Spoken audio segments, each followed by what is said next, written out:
Okay, hello everybody. Today we're going to be talking about the lab where we're going to be working with a calibration curve. And so on this slide, I just have this sort of big definition that I copied from a website. And so basically, calibration curves, I'm going to read through this and sort of discuss it as we go along, are used to determine the concentration of unknown substances based on previous measurements of solutions of known concentrations. The precision and accuracy of the measurements are dependent on the calibration curve. So if you have a really good curve, you're going to have really good measurements. A bad curve, bad measurements. The better the curve, the more accurate the answer, or vice versa. And this is a comparison method where we're comparing a known against an unknown against known values. And they're used in all different types of measurements, all different types of machines. And so basically the idea is to make a calibration curve. And usually we talk about it with solutions with varying concentrations. When I have a solution with a particular concentration and I vary that concentration, there are measurable values that will change based on changing the concentration. So for example, if I make it more concentrated by adding more solute, dissolving more substance into it, the density goes up. Potentially its electrical conductivity goes up. Its color might get darker. It might transmit more light. And so I can have a measured value that corresponds to the concentration, and I can use those measured values to predict unknown values. Now, what we have here on this slide is a picture of something called a spectrophotometer. Now, what this is it's a tool that measures the absorbance of light of a particular solution. So what you do is you make different concentrations, you put it in this special tube here, you put it into its chamber, you close the lid, and this will tell you how much light the solution absorbs. Based on a calibration curve, which I have on this side, I can get that absorbance measured from the machine. So let's say I have an absorbance of 1.1. I can go across to the curve, I can come down, and then I know that my concentration is somewhere between 25 and 30 parts per million. Now, in order to use this machine, I need to have or produce or make a calibration curve. So what you do is notice there's dots that are right here, pretty much right on the line. So you would make a concentration of 5 ppm, get the absorbance, 10 ppm, get the absorbance, 15, get the absorbance. And then you plot it, and that's our curve. Now, calibration curves are really only useful if we get a linear line. So we get a straight line. And then I can get the equation for the line, and notice we have an r squared here of almost exactly 1. It's 39, so 0.9998. This is a pretty good curve. And we have a very good relationship between the data. So increase in the concentration increases how much light that solution absorbs. And now what I'm able to do is interpolate or get data values that are in between the points that I have tested. So on this slide, what we're going to do is we're going to use a value from an unknown solution and use the calibration curve to figure out, well, what is that concentration? So if I have an unknown solution with an absorbance of 0.970, what is its concentration? You cannot do this type of problem without the provided curve. So we can have two ways that we can do this. First, we can just use the curve. Now, if we just use the curve, I have a value here of 0.970. That's how much light that this sample is absorbing. I go onto my y-axis. I find 0.97, which is about here. I'm going to go across till I hit the line, and then I'm going to come down and read this value here. And it's probably about 24 ppm. Now, ppm stands for parts per million.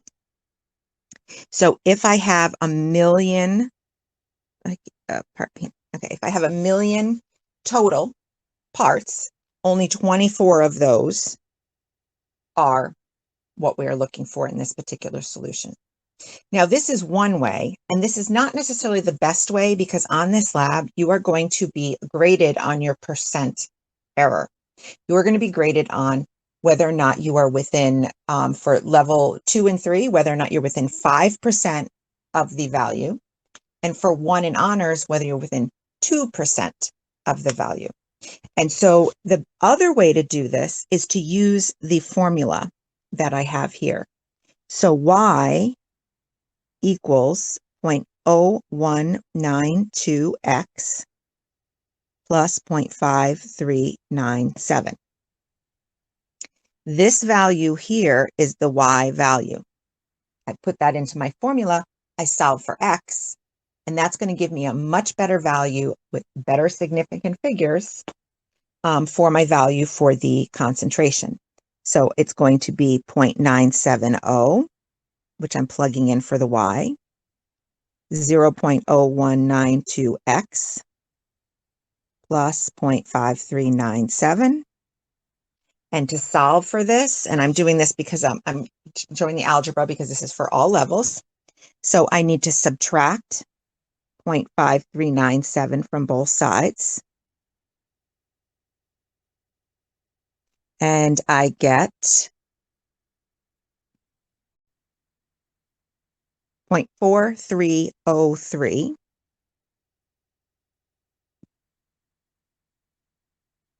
And that equals 0.0192x. Now I divide both sides by 0.0192, and I get 22.4 ppm equals x. And notice by reading the graph, I got a value of 24. Here I got a value of 22.4. This is a more trusted value. You can trust this more because we're using the formula for the line and we are not doing estimation in between the minor grid lines. Now, what we are doing in today's lab is we are going to either be generating a calibration curve for percent sugar, or the curve will be given to you. So for a level 2-3, I am going to give you the calibration curve that I created, and you're going to need to get the density of 2 unknown solutions, use that density to determine the percent sugar in the unknown solutions. For level 1 in honors, you need to make your reference solutions, make your calibration curve, and then use that curve to get the concentration of the unknown. Now, what we're going to do is with the curve, my lines are a little crooked here, you're going to make a graph. So for the level 2-3, I'm giving you the graph. The y-axis is going to be the density of the sugar solution in grams per milliliter. The x-axis is going to be percent sugar. And we're going to have 0% sugar, 5% sugar, 10% sugar, 15, and 20. And so what we're going to do is you are going to determine the density of, particularly for 1 in honors, you're going to get the density of each of those known concentrations. You're going to plot it on a graph. You're going to get the line. You're going to get the equation and your R squared. For the level 2-3, I'm giving you the graph. Once you have your unknown solutions, you're going to have to test 2 unknowns, and I'm going to have more than 2 choices up front. So you're going to have to choose 2 of however many I happen to make. And you are going to determine the density of the unknown using the technique described later in this video. Once you have that density, you use your equation, or you could use your graph. You use whichever one that you feel more confident with. And so let's say your density is right here that you have determined in the lab. You are going to come across till you hit your line. You're going to come down and you will read the value off the graph. You are then going to get the density of your second solution. And let's say the density of your second solution is here. Use your equation. or use your graph, come across, come down, read the value off your graph. So the purpose of today is to either use the calibration curve that's given to you or the calibration curve that you've generated in the lab to tell me what the percent sugar is in two unknown solutions. Okay, so this part of the lab involves you making the reference solutions to make your calibration curve. I am not giving you the calibration curve, nor am I giving you the concentrations or giving you the solutions with the mass percent concentrations. You need to make them. Now, there are 5 concentrations that you need to do as far as mass percent of sugar. 0%, which is just distilled water. And you are going to use distilled water, not tap water. And the distilled water is in a container by the goggle cabinet. Do not use any tap water to make your solutions. You're going to need to make a 5% solution, a 15% solution, I have them out of order, a 10% solution, a 15% solution, and then a 20% solution. Now, how you're going to do this is you're going to pair up with another student in the class. You are going to make 2 concentrations. That other student is going to make 2 concentrations, and then you're going to share the solutions. Though you're sharing solutions, every person is testing all 5 solutions individually. I'm just doing it this way to save a little bit of time. If you have to make all 4 solutions, it'll probably take you both periods. But if you only have to make 2 solutions and share, it will go much faster.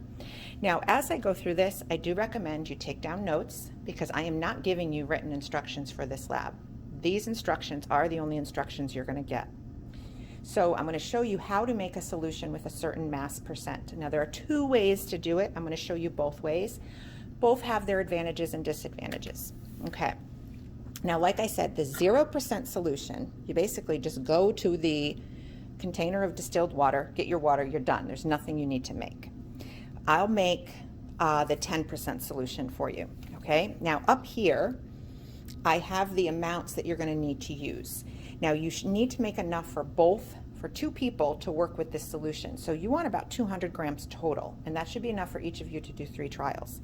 So if I'm doing the 10% solution, if I want 10% by mass of sugar, I need 20 grams of sugar and 180 grams of the water. Now, there's 2 ways you can do this. I'm going to show you the first way, which seems to me a little bit faster, maybe a little bit, I don't know if more efficient, but there's a possibility at the end that you could end up with a little bit of a mistake. So first thing you're going to do is you put this on first, make sure the balance reads 0. Put your cup on the balance. You can use the tare button for this. So if you hit the tare button, now the balance reads 0. I am going to add sugar, and here's my sugar, until the mass reads exactly 10 grams. So I'm at 10.24, and this you are going to have to take some time to get exactly 10 grams. Actually, I lucked out, there's 10 grams, okay? So you want exactly 10 grams of the sugar. Put this aside. Now, I want a total mass of 200 grams. So I'm going to add water until I'm just under 200 grams.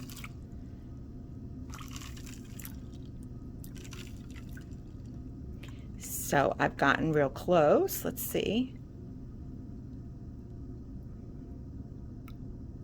Oh, I need to go get some more water. I'm only at 195. So I didn't get enough water. Once I get close to 200 grams, so right now the balance is reading 195.68, then I'm slowly going to add water, drop by drop, until it reads exactly 200. 199.32, now I go drop by drop.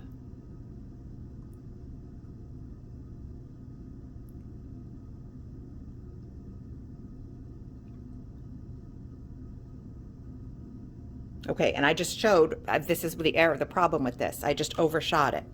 So now I'm at 200.38.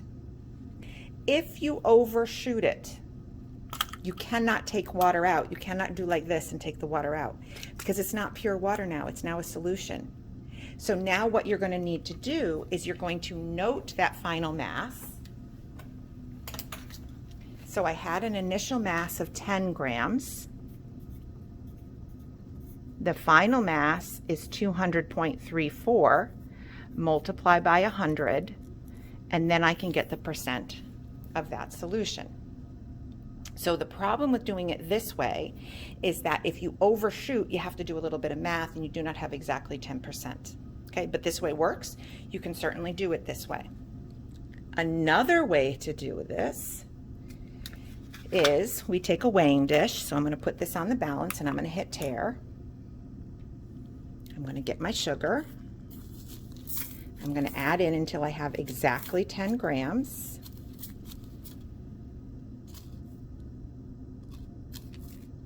Okay, I have a little too much in there now.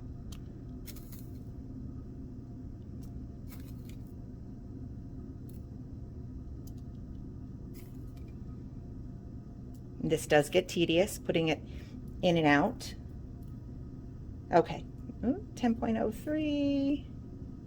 All right, 10 grams. Now I take this and I put it aside. Now I want 180 grams of water. Now I take a cup, I hit my tare button. I'm gonna have to go get some more water, and you're probably gonna have to do the same thing. Run back and forth to the distilled water. And what you're gonna now do is you need to add 180 grams of water to the cup on the balance. So I'm going to add the water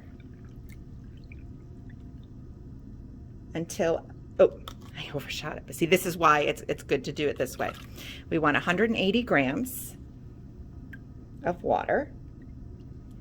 So now I'm at 175.38. I'm going to add slowly until I get 180.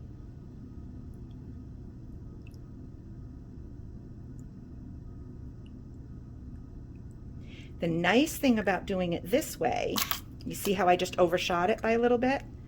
I can now take the water out and I can kind of go back and forth and adjust the mass so that I have exactly 180, which I just have a little bit less.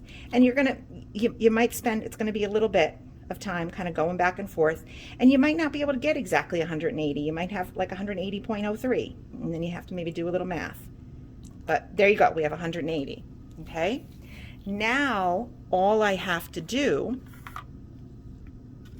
you add the dry to the wet. That way you can make sure that all of the sugar gets added. Add that in. I now have an exactly 10% solution. Now you are going to have to stir the solution, so you're going to have to stir them for quite a while. You want to make sure everything dissolves.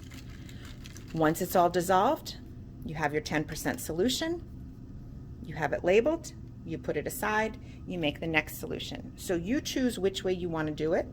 The second way is a little more forgiving of mistakes. The first way might be a little bit faster.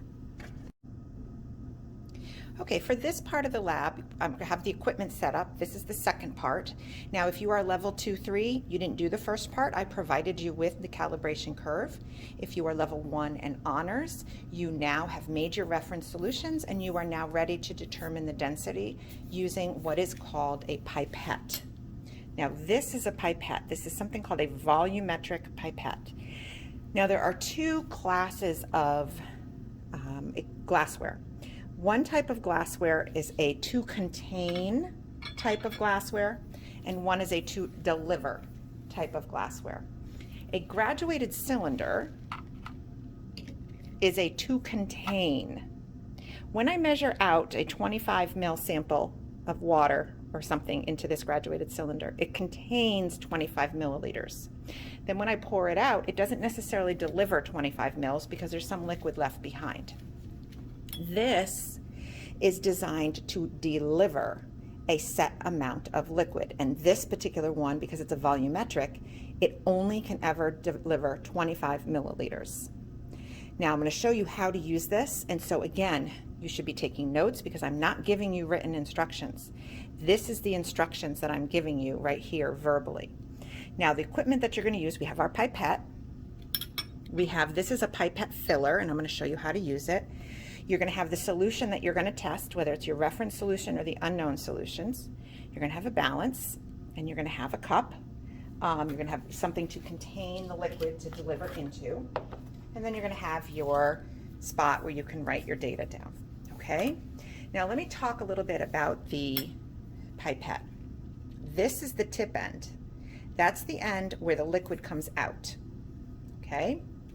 Up here, at the top of the pipette, there is a ground glass line. Sometimes it's ground glass, sometimes it's marked. I'm trying to get this into focus for you. There's a line right here. That is always the spot where you want the volume to be. That is always the spot where you want the meniscus, the bottom of the meniscus, to be at this line. And once you filled it up, you get the meniscus to that line, then you know you have 25 milliliters. Now, how you use this, first, you're going to be very careful of the tip end. You never take this and jam it down into your solution and push it down into the table. Okay, so what I see kids do a lot is they push it onto the table. Do not do this. And then take the filler and put it on this while it's pushed onto the table. You never do that, okay?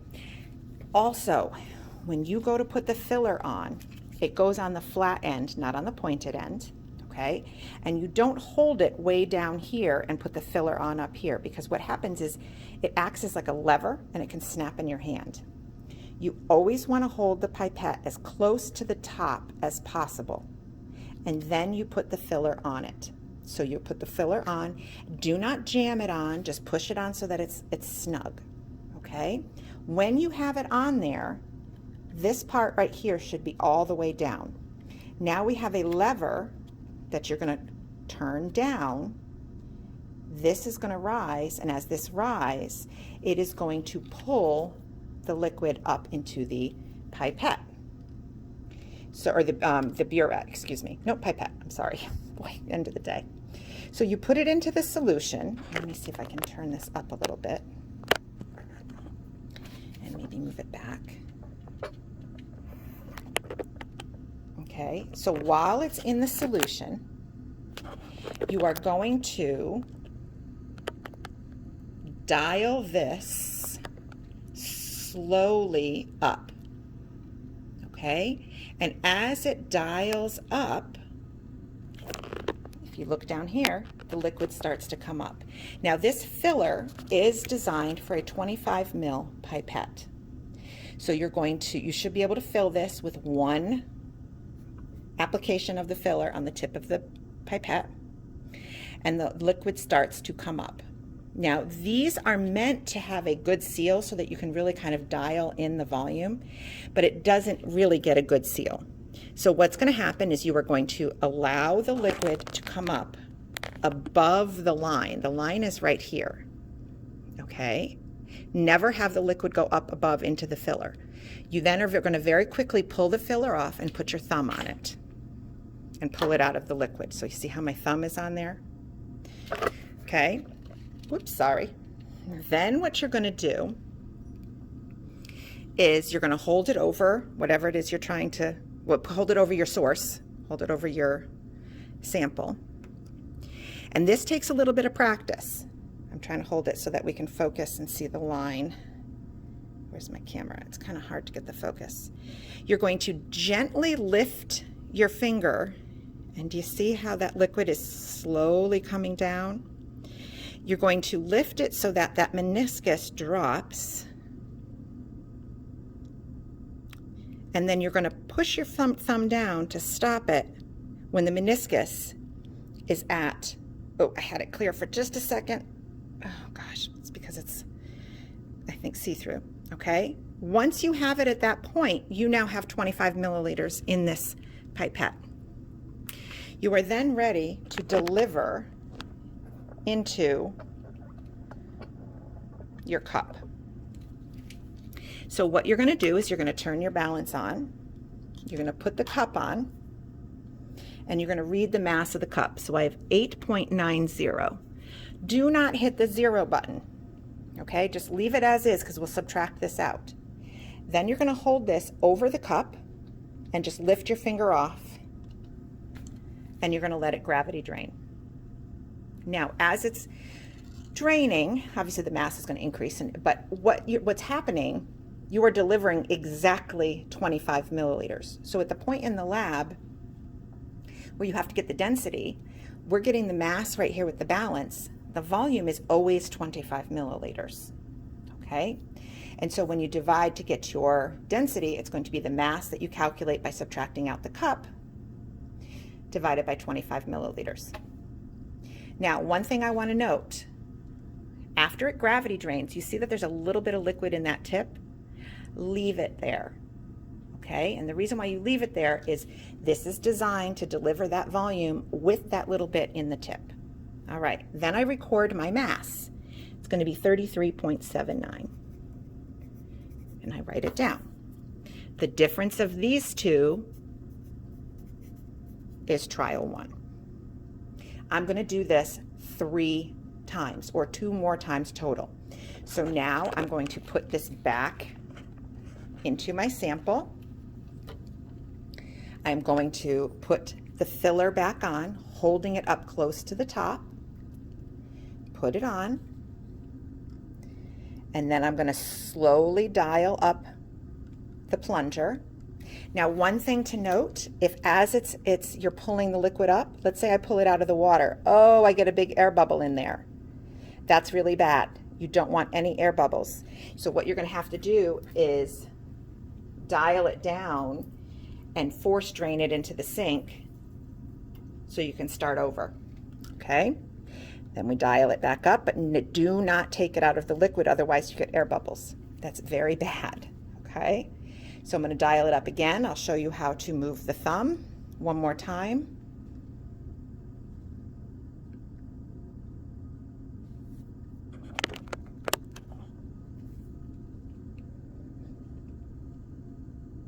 So again, we're going to move it up so that it's above that line. Okay, and you notice how I take it out? Now this one actually is staying put, but I have my liquid above the line.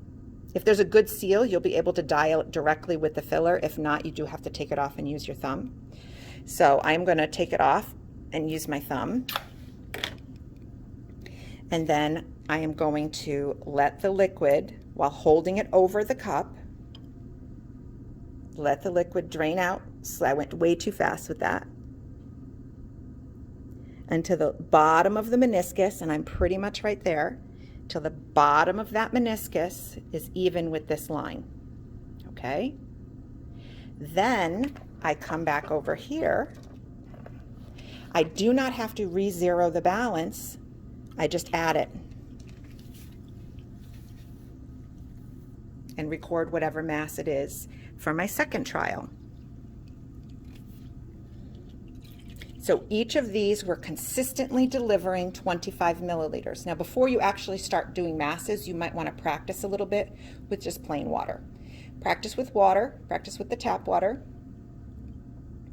Practice with the distilled water, not the tap. You never want to put the tap water in here, okay?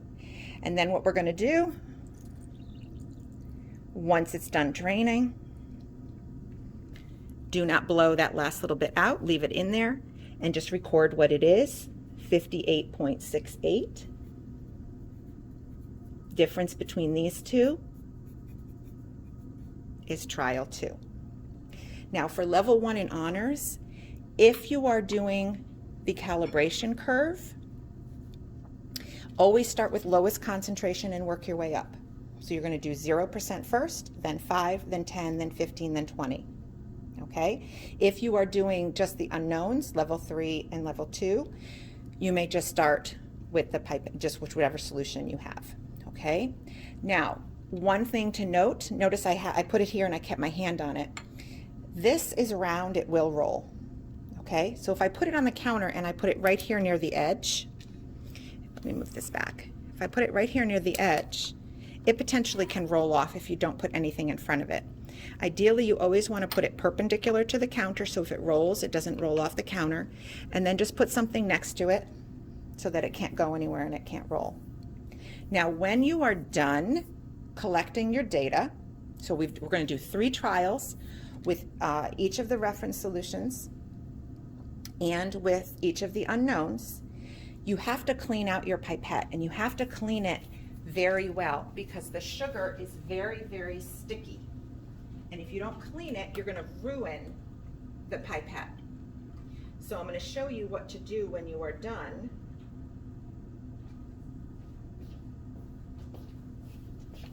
Okay, you get some distilled water. You're going to take the filler, put it on the end, and you're just going to fill this up with fresh water, and you can fill it up about halfway. You're going to take the filler off, put your thumb over it, hold it over the sink, flip it the opposite way, and let the liquid drain out. Okay, and I want you to do this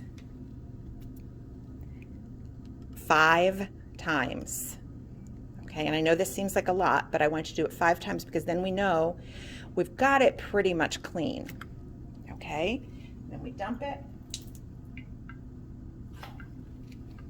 I'm gonna do it one more time. Now, in between each unknown, you might want to rinse it out as well, because I'm not telling you whether the unknowns are high concentration or low concentrations. You're going to be graded completely on your percent error and how close you are to the concentrations of the unknowns. So start with a clean pipette after you've done your reference solutions if you're level 1 in honors. Do your first unknown, clean it out, do your second unknown, and then clean it out. Okay, I wanted to just tack on a little addendum to the video because I realized when I showed you how to use the pipette, I was using the filler sort of in a way that it's not designed. And I was sort of also out of habit of how I learned to use a pipette with a bulb. We used to use bulbs, and you would definitely have to pull the bulb off and use your thumb. The fillers are designed a little bit different way, but over the years they don't work as well as they should. So I want to show you how the filler is designed to be used, and if you happen to get a good filler, you can actually use it this way as well. So we're going to take the pipette. Remember, you're also going to hold it up close to the end. You're going to put this on, and you're going to put it on so that it's nice and snug. Now don't jam it on, just put it on so that you get a nice seal. And then we are going to dial that little wheel down, and we are going to pull, and I'm going to just pull this down so that you can see what I'm doing. And we are dialing this so that the liquid comes all the way up into the pipette. Now, once I get the liquid level above the line, see, this one doesn't have a good seal. Well, maybe a little bit. Okay, what I want to show you is, if I put my finger behind it, I still have the pipette, the filler on here. Now, if this level stays, and I'm putting my hand behind it so it hopefully stays focused, then you can adjust the level of that using the dial without taking this off at all. So if you have a good seal, you can adjust this with the dial, and then when it comes time to empty, you don't have to take the filler off.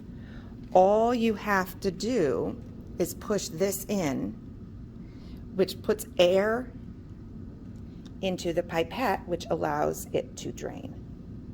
So if you have a good seal on the filler and the pipette, you do not have to take the pipette off, and you can use the dial to dial in the correct volume. If you don't have a good seal, then you are going to have to take the filler off and use your thumb.